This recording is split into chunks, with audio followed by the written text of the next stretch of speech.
신앙 고백하겠습니다.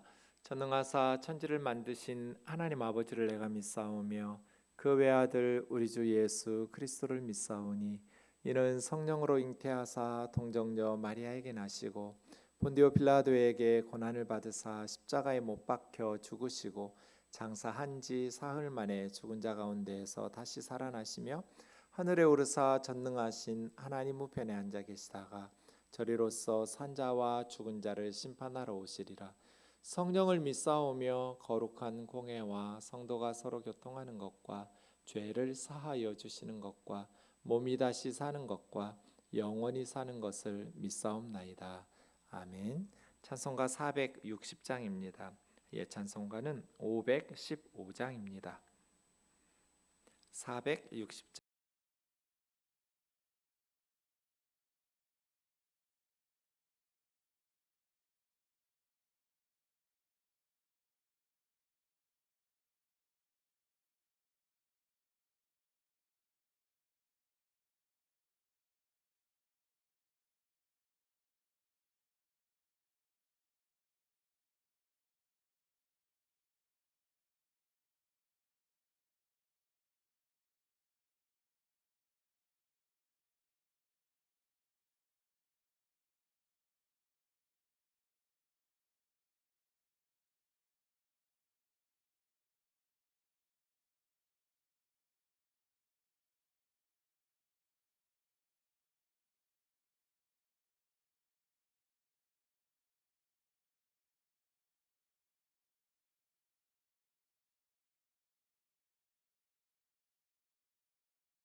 에서 72절입니다.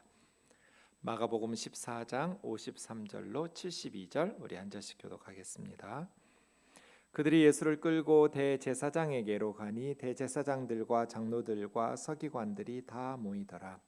베드로가 예수를 멀찍이 따라 대제사장의 집들 안까지 들어가서 아랫사람들과 함께 앉아 불을 쬐더라.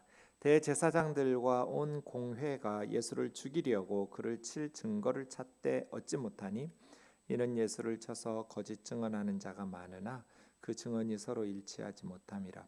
어떤 사람들이 일어나 예수를 쳐서 거짓 증언하여 이르되 우리가 그의 말을 들으니 손으로 지은 이 성전을 내가 헐고 손으로 짓지 아니한 다른 성전을 사흘 동안에 지으리라 하더라 하되 그 증언도 서로 일치하지 않더라.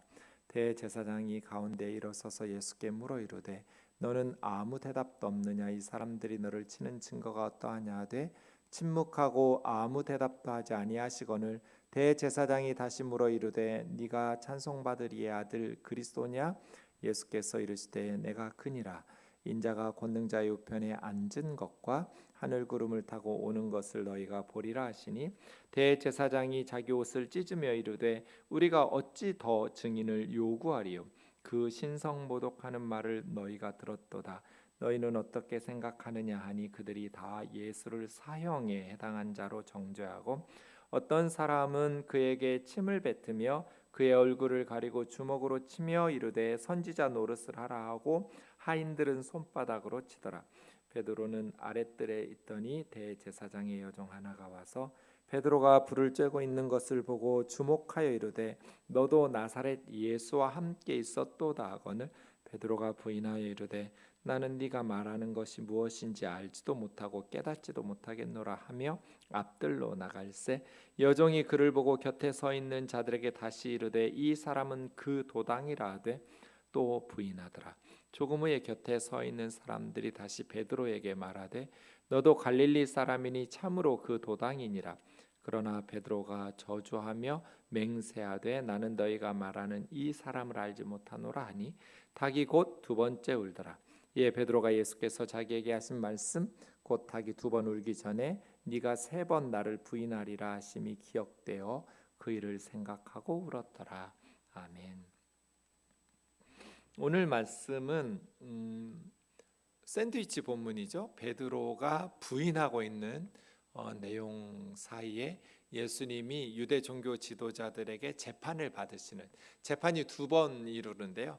한 번은 산헤드린 공회, 유대 종교 지도자들에게서 재판을 받으시고, 한 번은 빌라도 총독, 로마 총독에게서 재판을 받으시는데, 먼저는 이렇게 산헤드린 공회가 공식적으로 열리기 전에 예비적으로 대제사장의 집에서, 요한복음에 보면 사실은 안나스의 집에서 체포당한 후에 바로 예수님이 신문을 받으시는데요. 그 후에 가야바라는 현직 대제사장, 안나스의 사위입니다. 그런 재판을 받는데, 마가복음에는 대제사장에게 가는 모습을 기록하고 있습니다. 가야바죠. 가야바는 18년에서 36년까지 18년 동안, 당시에 원래 대제사장은 종신직인데 로마 제국 하에서는 매년 바뀌기도 하고요. 자주 바뀌었지만 이 가야바라는 대제사장은 18년이나 현직 대제사장으로 재임하고 있었으니까 굉장히 그 시대에는 길게 대제사장직에 있었던 사람입니다. 대제사장들과 장로들과 서기관들이 다 모이더라. 베드로가 멀찍이 예수님을 따라왔다. 그러니까 베드로는 겟세마네 동산에서 도망갔다가 예수님 걱정되니까 다시 예수님에게로 돌아온 거죠. 사실 이 장면 보면 참 마음이 아프죠. 다른 제자들은요, 아예 뭐 예수님 재판받는 자리에 가지도 않았으니까 베드로처럼 3번 부인하고 예수님을 모른다고 할지도 않았겠죠. 뭐 아무 일도 안 하는 사람은, 가지도 않은 사람들은 부인도 못하는 거죠. 저는 베드로가 다른 제자들에 비해서 뭐 특별히 더 믿음이 없다거나 뭐 더 잘못된 사람, 아주 신의가 없는 사람이거나 이렇게 비난받기보다는 오히려 반대로 다른 제자들보다 훨씬 더 예수님을 걱정하고 용기 있게 위험을 무릅쓴 그런 제자 아닌가, 그런 생각합니다. 어쨌든 예수님의 재판에 대한 부분도 베드로가 현장의 직접 목격자인 거죠. 베드로가 이렇게 멀찍이서나마 예수님을 재판하는 그러한 모습들을 아주 주의 깊게 보고 들었기 때문에 베드로가 현장에서, 그렇지 않으면 뭐 예수님의 재판의 모습들은 대제사장 집에 있었던 사람들, 산헤드린 공회원들이나 아니면 뭐 그 밑에 있는 하인들이나 그 사람들의 간접 증언밖에 없었겠지만, 사실은 재판의 부분도 베드로의 직접 증언이, 현장 목격이 있었던 것이죠. 어쨌든 온 공회가 예수님을 죽이려고 결정해 놓고 증거를 찾는 거예요. 이게 불법 재판이죠. 증거들을 들어보고 그 증거에 의해서 판결을 내려야죠. 반대로 여기는 판결부터 사형으로 결정해 놓고 사형에 합당한 증거들을 모으는, 증거를 모으려면 두 사람 이상의 증인이 있어야 되는데 민수기 35장 30절이나 뭐 모세 율법에 의하면 그렇죠. 근데 여기서는 두 증인들도 서로 말이 맞지 않는 거죠. 예수님에게는 뭔가 부패한, 부정한 그런 모습이 없어요. 더더군다나 예수님을 사형시키려면 예수님께서 군대를 소집해서 반로마의 독립운동을 일으킨 군사적 혁명을 이끈 지도자이어야 되거든요. 그러니까 반로마 독립운동의 혁명가. 근데 예수님은 군대를 소집한 적도 없고 그런 식으로의 구원을 가르치시거나 말씀하신 적도 없어요. 그러니까 예수님에게 어떤 도덕적 흠이나 뭐 개인적 비리나 아니면 반로마 군사 행동, 정치적 어떤 반역 행위나 이런 내용이 있을 수가 없어요. 그러니 예수님을 사형시킬 만한 증거를 찾을 수가 없는 거죠. 이것이 이제 우리가 내일 살펴보게 될 빌라도 법정에서의 재판의 핵심 이슈예요. 군사적인 운동, 정치적인 사람들을 선동한 그런 반로마 제국에 대한 그런 행동이 있었느냐? 아니면 그냥 순수한 종교 운동, 어떤 영적 운동이었느냐? 그런데 예수님을 사형을 시켜야 되는데 사형을 시킬 만한 증거가 없는 거예요. 그래서 이게 사실은 십계명 위반이죠. 9번째 계명이 거짓 증거하지 말라잖아요. 위증하지 마라인데 이 사람들은 지금 율법, 대제사장이고 서기관이고 산헤드린 공회원이라는 사람들이 아마 지금도 예수님이 오시면 저 같은 목회자들이 예수님에게 책망받을 가능성이 높아요. 예수님 시대에도 그 확신 종교 지도자들의 그 바리새인들의 성경 가장 많이 아니까 지위가 종교적인 지위가 가장 높은 사람들이니까 자기들이 가지고 있는 확신을 가지고 예수님을 십자가에 처형시켰던 참 이런 유대 종교 지도자들의 행태 그러한 모습들을 보면 좀 두렵습니다. 그 지경이 되면 뭐 십계명이고 율법이고 다 아전인수격으로 자기들이 주물럭주물럭하지 두렵고 떨리는 하나님의 말씀 앞에 무릎 꿇고 순종해야 된다라는 생각 잘 안 하죠. 자기가 옳다라는 확신을 가지고 이렇게 행동하는 모습들. 한 사람이 58절이요. 우리가 그의 말을 들으니 손으로 짓지 않은 성전을 헐고 예배 장소 성전을 헌다라는 것은 당시에는 엄청난 범죄 행위죠. 그렇다면 사형으로도 몰고 갈 수 있죠. 로마 제국은 유대 성전의 예배나 종교를 허용하고 인정했기 때문에 그런데 그 성전을 헐어버린다, 신전을 헌다. 이것은 매우 중요한 범죄 행위이기 때문에 위험한 일이죠. 그런데 그 증언도 서로 일치하지 않아서 말이 잘 맞지 않았다. 사실은 그 말씀 맞거든요. 성전을 헐고 손으로 짓지 아니하는 다른 성전을 사흘 동안 일으킨다. 초대교회에서는 이것을 어떻게 해석했겠어요? 예수님의 성전 청결 사건 후에 요한복음 2장에 보시면 이 성전을 헐라 내가 사흘 만에 다시 일으키리라는 예수님의 말씀이 있었잖아요. 맞는 말이에요. 말라기 3장 1절 이하에 보면 메시아가 오시면 새로운 성전을 지어요. 그래서 새로운 성전을 완전히 새롭게 유대 문헌들도 그래요. 메시아는 새로운 성전을 짓고 성전을 회복시키는 자거든요. 유대 문헌에 토비드 일서나 아니면 뭐 바룩서나 또 히브리어로 되어 있는 성경을 아람으로 번역한 걸 탈굼이라고 하는데 탈굼 이사야 53장 5절 해석 부분이나 뭐 제1 에녹서나 이런 유대 문헌들에 보면 메시아는 성전을 짓는 자예요. 새 성전을 짓는 자. 그런 유대인들의 기대가 있어요. 말라기의 예언도 있지만 근데 예수님께서는 새로운 성전 얼마만큼 새롭냐면 완전히 패러다임 자체를 바꿔버렸어요.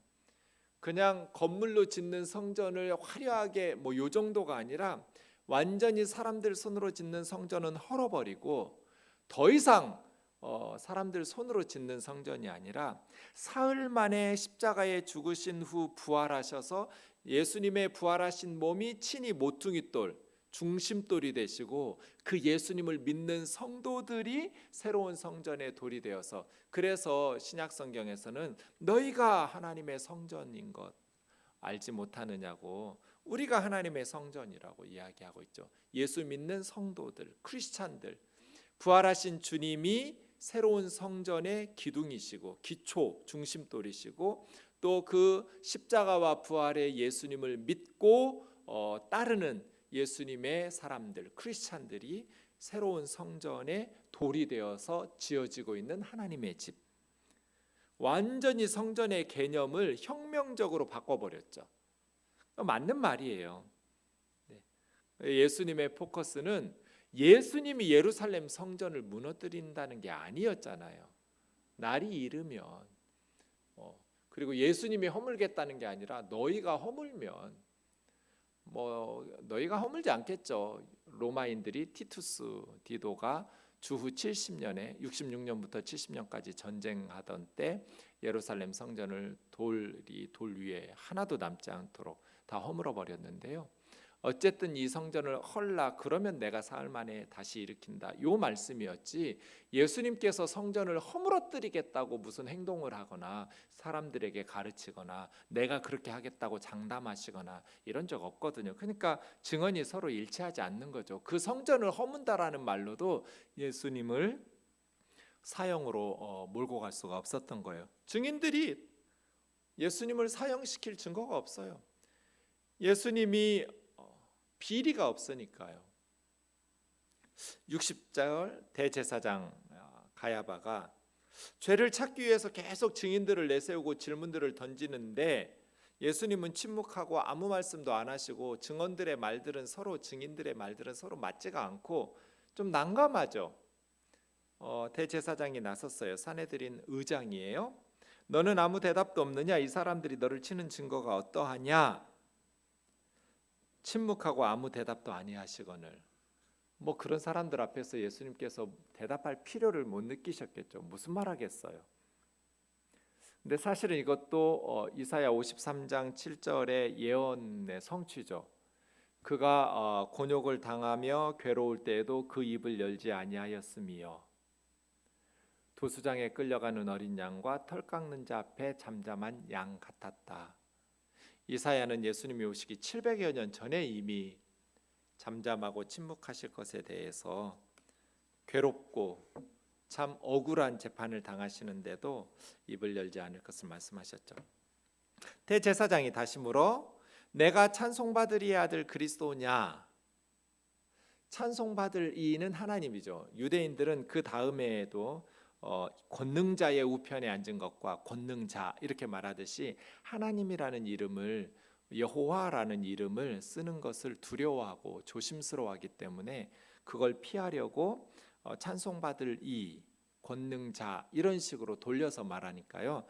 대제사장의 질문은 네가 하나님의 아들 그리스도 메시아냐라고 묻는 거죠. 거기에 대해서도 예수님께서는 침묵하셔야 되는데 사실은 부정하실 수는 없죠. 하나님의 아들이시고 메시아이시니까. 그래서 예수님은 내가 그니라 하고 대답을 하셨어요. 근데 사실 이 대답으로 예수님은 십자가에 처형되신 거죠. 그러니까 내가 그니라 이거 에고 에임인데요. 에고 I, 에임이 M, I am. 이게 제가 말씀드린 것처럼 여호와라는 이름 자체가 스스로 계신 자. 그러니까 예수님은 내가 그니라 이 말은 에고 에이미 이 말은 나는 여호와라, 나는 스스로 있는 자라 이렇게 대답하신 거거든요. 그러니 신성 모독이고 예수가 자신을 하나님으로 신격화했잖아요. 유대인들은 메시아를 신적인 존재로 하나님으로 보지 않았어요. 사람, 인간으로 보았어요. 유대 문헌들을 보면 예수님 시대의 유대인들은 메시아가 인간이라고 생각했지 하나님이라고 생각하지 않았어요. 하나님께서 어떤 사람을 다윗처럼 모세처럼 그런 인간적인 존재로 보내는 그런 인간으로 보았지. 예수님처럼 이렇게 100% 인간으로 오시고 인간이면서 100% 하나님 신적 존재로 하나님이라고 주장할 유대인들은 상상할 수 없었어요. 그런데 왜 이게 목숨 걸고 한 말이냐면 에고 에임이 내가 여호와라 이렇게 말씀하신 것도 있지만 당시에 하나님의 아들이라고 부른 것은 이거는 군사적 메시아의 의미였거든요. 유대 문헌들을 보니까 하나님의 아들이라는 이름 뜻 자체가 군사적 구원자로서의 메시아라는 개념이에요. 그래서 내가 그니라 한 건 목숨 걸고 하신 거예요. 인자가 이 인자라는 호히오스 투 안스로포라는 말인데요. 인자라는 말 계속 나오잖아요. 사복음서에. 호 정관사예요. 그 히오스는 아들이란 뜻이고 투도 정관사고 안스로포는 사람의란 뜻. 사람의 아들. 그러니까 그 사람의 아들 그 말이거든요. 그 사람의 아들. 그래서 인자 하면 정확하게 말하면 그 인자 이렇게 말해야 돼요. 이것은 다니엘 7장 13절과 14절에 다니엘의 예언에 근거하죠. 그러니까 예수님의 대답은 다니엘 7장 13절 14절 그리고 시편 110편 1절의 혼합이에요. 인자가 권능자의 우편에 앉는 것, 권능자의 우편에 앉았으라, 하나님의 우편에 앉았으라는 것은 다윗이 예언한 시편 110편 1절이죠. 내 주께서 원수가 발등상 될 때까지 오른편에 앉았으라. 그래서 내가 하나님 우편에 앉은 것을 볼 것이고 하늘 구름을 타고 내려오는 것, 이건 다니엘서 7장 13절 14절이에요. 구름을 타고 내려오는 것을 너희가 보게 될 것이다. 너희가 보리라, 이 말이 내가 그니라 다음 인자 앞으로 맨 앞에 나와 있어요. 그래서 강조되어 있어요. 너희 분명히 보게 될 거다. 봤겠죠. 얼마 있다가 죽어서 다 봤겠죠. 예수님을 보았겠죠. 그리고 또 이들은 보겠죠. 하늘 구름을 타고 이 땅에 오실 주님을 보겠죠. 그러니까 사실은 하나님 우편에 앉은 것은 예수님의 원수들이 발등상 될 때까지, 그러니까 자기들이 예수님을 죽이면 자기들은 예수님의 원수고, 하나님의 우편에 앉아 있는 시편 110편 1절에 의하면 자기들은 예수의 발등상, 발판이 돼서 짓밟힐 거잖아요. 아주 분노했겠죠. 네가 우리를 짓밟는다고? 네가 하나님이라고?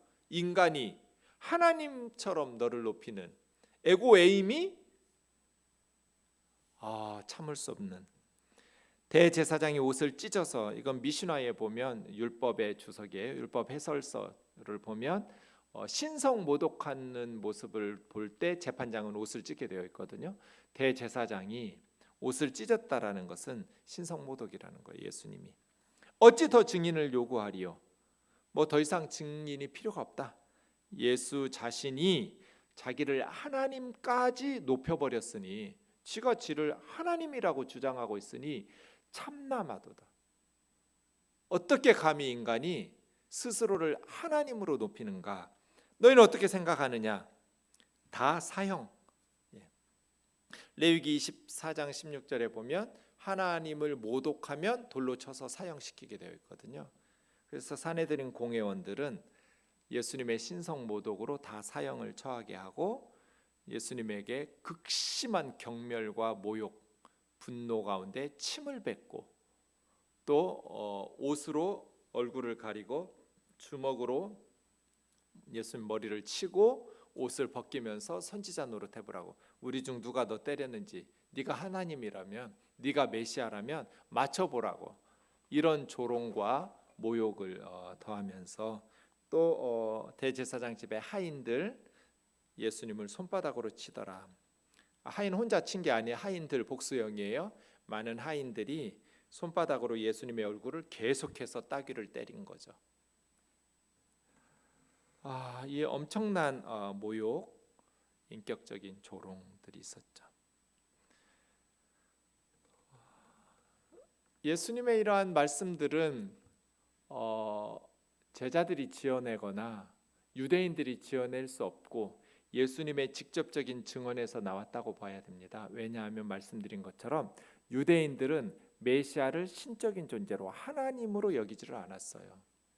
제자들도 유대인이니까 아마 메시아를 신적인 존재로 그렇게 제자들이 높이고, 예수님 사후에 예수님을 그렇게 신격화한 게 아니라 이런 재판들의 내용들을 통해서 예수님 스스로의 자기 주장, 자기 증언에 의해서 예수님이 하나님의 아들, 온 우주를 창조하신 바로 하나님이시라는 것이 가르쳐졌다고 봐야 됩니다.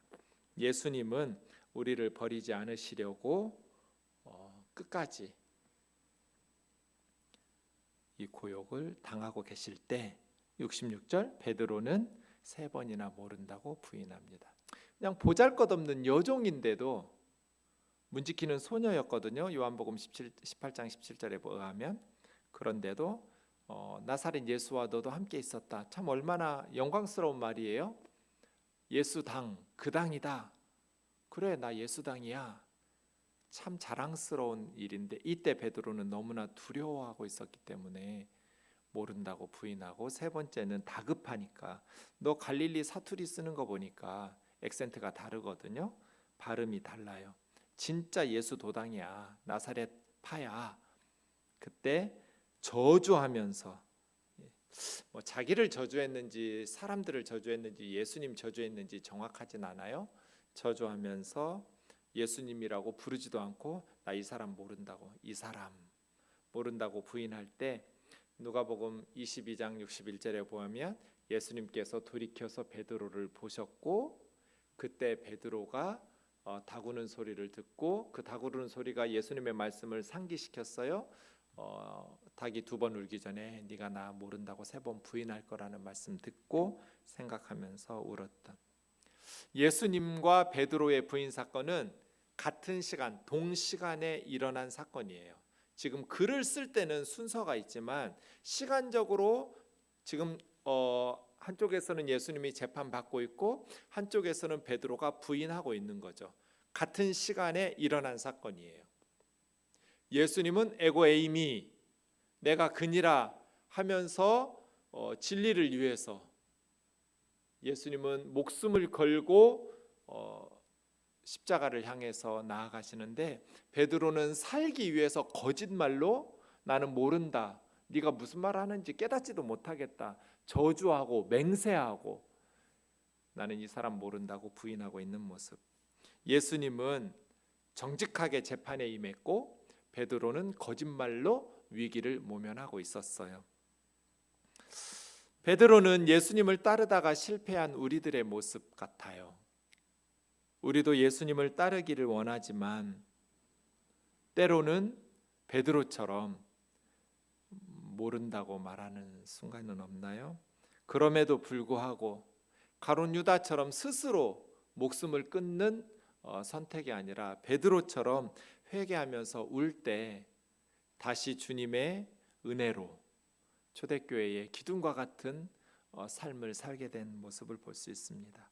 사랑하는 자매 형제 여러분, 오늘 고난주간에 베드로의 모습, 또 우리를 버리지 않으시려고 끝까지 재판정에서 십자가의 길을 걸어가고 계시는, 온 세상 날 버려도 주 예수 안 버려 끝까지 나를 돌아보신다는 예수님께서 우리를 살리시려고, 우리를 버리지 않으시려고 이렇게 제자들에게 버림받고 사람들에게 버림받고 모욕을 당하고 침뱉음을 당하고 또 조롱을 받고 얼굴을 손바닥으로 맞아가면서까지, 그리고 십자가에 벌거벗고 오르시면서까지 주님이 감당하신 고난을 생각하면서 우리가 주님으로부터 어떠한 사랑을 받고 있는지, 우리가 어떻게 예수님을 섬기고 따라야 되는지를 묵상하는 오늘 하루가 되기를 원합니다.